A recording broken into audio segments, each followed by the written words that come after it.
Alors maintenant, on va expliquer aussi le sujet qui est très important, c'est ce sujet qui concerne l'unité 1, leçon 5.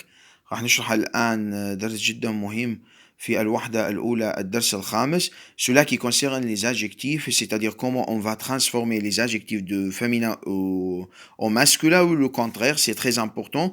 Donc étudier cette page 42, 43.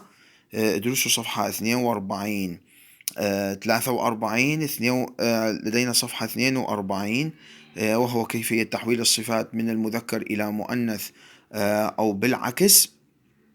C'est-à-dire étudier les adjectifs qui sont dans le calendrier. دروس الصفات اللي موجودة في الجدول comme c'est-à-dire comme vous voyez maintenant كما ترون الآن. Comme par exemple décrire une personne يعني صف الشخص كيف هو الشخص.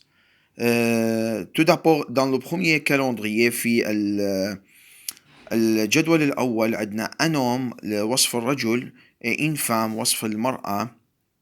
La taille c'est-à-dire الحجم, c'est-à-dire on va parler c'est-à-dire de la grandeur et on va parler de la petitesse. نتكلم عن الطول والقصر والسمن والنحافة.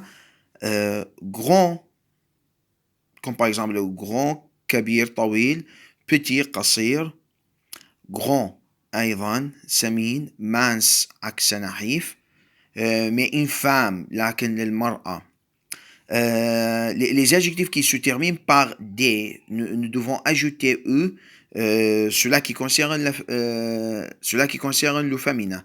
في حالة المؤنث الصفة اللي تنتهي ب D أو تنتهي ب T يجب أن نضيف له O في حالة المؤنث. مثلا عندنا grand في حالة المؤنث نضيف له O راح يصير grand. petit قصير في حالة المؤنث راح يصير petite نضيف له O راح يصير قصيرة. grand عندنا سمين في حالة المؤنث